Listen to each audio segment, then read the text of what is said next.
Dorit sees this whole thing, the public display of affection, as deliberate on PK's part. It's really about what she thinks PK was trying to do by being seen like that. Right.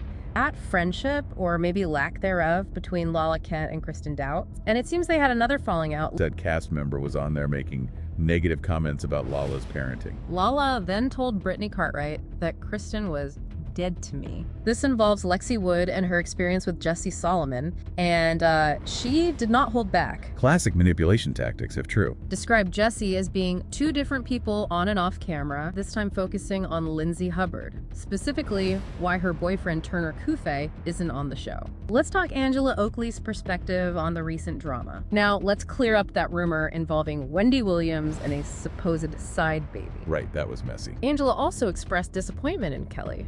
This involves Sophia Umansky and her response to criticism about using Mounjaro. Kyle did initially try to talk her out of using Mounjaro. And regarding the body dysmorphia claims people were making. And finally, we just wanted to take a moment to acknowledge Kyle Richards' recent social media posts. She was remembering her father, Kenneth Richards. Okay, so let's talk about what's happening with Dorit and PK Kemsley. A lot of focus right now is on Dorit's reaction to PK being photographed kissing Shana Wall. Right, especially since those photos surfaced not long before they actually filed for divorce. Exactly. And the word is, Dorit sees this whole thing, the public display of affection, as deliberate on PK's part. Yeah, sources are suggesting she believes it was a calculated move, not just some random moment caught on camera. Which is interesting because apparently Dorit doesn't know Shana personally. So it's not about the other woman, from her perspective anyway. It's really about what she thinks PK was trying to do by being seen like that. Right. And, you know, beyond just that incident, it sounds like Dorit is maybe gearing up for a tougher fight now. That's what it seems like. People close to her are saying she's found her voice, ready for a battle if it comes to that. So let's jump right into Vanderpump Rules.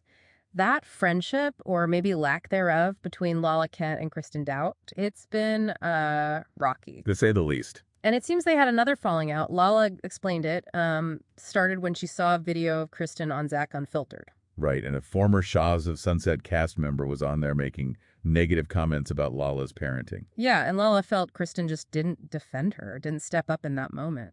And it's probably worth noting, Lala herself mentioned having what she called hormonal goggles on. Yeah. She was pregnant with her second child, conceived via IUI. So that context, that kind of heightened emotion, it's often a factor in these reality TV fights, right? Definitely. Small things feel huge. Exactly. And here's a moment that really escalated things. Lala then told Brittany Cartwright that Kristen was dead to me.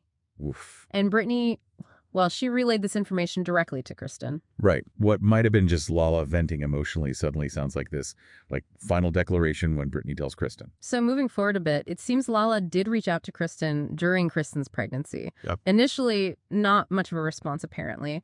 But eventually, Kristen started to warm up. Okay, a thaw. Yeah. Well. And she even got an invitation to a baby shower for their mutual friend, Meredith. Kristen wasn't sure about going, though. Understandable, given the history. Right. Their recent issues. But she did want to support Meredith. Then came a pretty significant moment. A lengthy text message from Lala to Kristen. In it, Lala apparently took responsibility for the fallout. She blamed those pregnancy hormones again, and also fears about her second child, Sosa, conceived with a donor. Lala admitted being worried, that Sosa might wish for a father figure. Wow, okay. So Lala opening up about those vulnerabilities, her anxieties about being a single mom, her child's feelings. Yeah. That gives you a much deeper understanding of maybe where she was coming from initially. Yeah, it puts her reaction in a different light. For sure. And to top it off, Lala assured Kristen she's always most welcome in her home. That's a nice touch. So Kristen did go to the shower, and in a very modern sign of peace. Let me guess, Instagram. You got it. They refollowed each other. Lala seemed really happy about it, especially since she regretted missing a lot of Sheena's pregnancy because of another feud. And Lala even had a moment of self-reflection, apparently wondering if maybe she's the common denominator in some of these friendship dramas. Next update we have about Summer House. This involves Lexi Wood and her experience with Jesse Solomon, and she did not hold back. Oh. Called him dangerous to date, based on what she went through. Wow. Lexi's account really paints a well, a concerning picture of Jesse's behavior. Potential manipulation in a relationship that played out on camera. She mentioned Jesse making negative comments about Wes Wilson's relationship with Ciara. Okay. At first, Lexi thought, oh, he's just venting. But later she started thinking, maybe this is actually jealousy. Lexi also claimed Jesse was, totally aware of negative attention, maybe even embraced it, believing it would boost his social media algorithm. That's interesting. It raises a point about motivation for some people on reality TV, where fame, even negative fame, is seen as, currency. Yeah. And get this, she said Jesse was calculating. How so? Gave examples like him telling her that even negative airtime was good for her and advising her not to trust anyone else in the house. Ooh, okay. Those sound like attempts to maybe isolate her, control her view of the others. Classic manipulation tactics, if true. She also felt like Jesse basically told her what she wanted to hear just to sleep with her. Uh-huh. And watching the show back now has been a real shock for her. Said she never would baited someone like that if she'd seen this side earlier. She used some really strong words, too.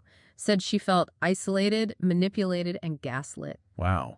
Described Jesse as being two different people on and off camera, totally consuming her time, even making her feel like a possession. They definitely point to a potentially toxic dynamic where she felt like she lost control, lost her autonomy in that relationship. Apparently, the toe-sucking incident was a kind of turning point. Ah, yes. That moment. This happened while Lexi was actually out of town dealing with her grandmother's cancer treatments. Oh, wow. And Jesse was apparently calling her constantly during that time. Coinciding with Lexi being under personal stress, feeling vulnerable, that could really amplify feelings of being, disregarded or disrespected. Lexi also wasn't thrilled with Jesse's interactions with Ciara generally. Mentioned the pool incident, felt he hypersexualized women. Then there's the birthday party situation. Jesse and Ciara were the only ones who didn't RSVP. Ouch. And Lexi claims Jesse even posted on social media about having lunch with Ciara that same day, so she has screenshots. They could definitely be seen as a deliberate slight, right?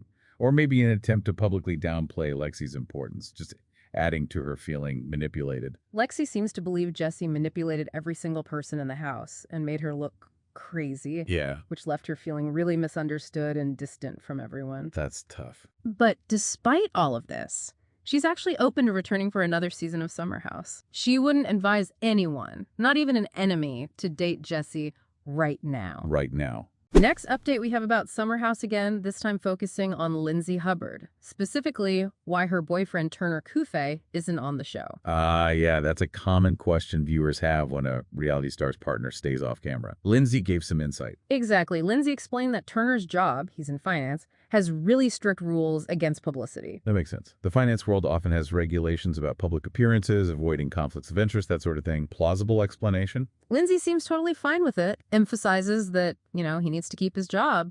Lindsay also talked about how much she loves the Hamptons, her history with Summer House over the years. She's been a fixture. Totally. But now, with her 6-month-old daughter, Gemma, she admits living full-time in the party house just isn't feasible anymore. Yeah, that changes things. So she's kind of hinting at maybe taking on a friend of role next season. That seems like a natural step for her, doesn't it? A friend of role lets her stay connected without that intense live-in commitment. Makes sense. Right. Next update we have about the Real Housewives of Atlanta. Let's talk Angela Oakley's perspective on the recent drama. Sounds like she felt pretty alone going into the reunion. Maybe drew Sidora as a possible exception, but otherwise, not many allies. Well, coming in as a newbie to a franchise like Real Housewives, especially Atlanta, with its established dynamics. Yeah, it's tough. Feeling isolated before a big confrontation like the reunion, totally understandable. She even suspects Porsha Williams tagged in help. Oh, ooh. In the form of Phaedra Parks. Bringing back familiar faces. That definitely shifts the power dynamics, the alliances. Interestingly, Angela was actually all for the conflict between Kelli Ferrell and Brit Eady, that she loved it and was definitely on Kelly's side. Okay, so that shows where Angela's aligning herself. She's not afraid to pick a side, even if it doesn't directly involve her. Now, let's clear up that rumor involving Wendy Williams and a supposed side baby. Right, that was messy. Angela clarified, Charles did not have a side baby. Apparently, the incident Wendy Williams talked about, it actually involved Angela giving Wendy unsolicited advice about Wendy's own husband's infidelity. Whoa. And then Wendy misinterpreted a story Angela told about her oldest daughter's father. Angela also expressed disappointment in Kelli. Felt Kelli didn't plant her flag, seemed to go wherever the wind blows.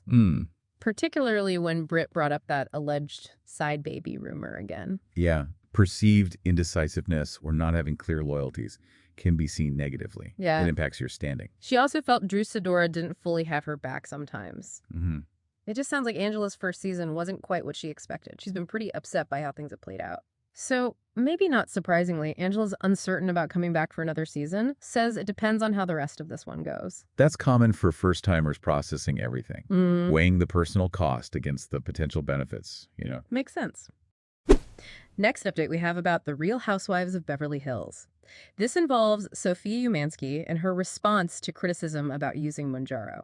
Ah, yes, the weight loss drug discussion. She was quite open about it, even shared on TikTok that she had hair loss as a side effect. Her being open about using the medication and its side effects is pretty notable. It's often a topic wrapped in, like, stigma and privacy. Her response to critics was very direct, basically said they don't know what they're talking about and they're not doctors. She also stressed she always talks to a doctor about her medication.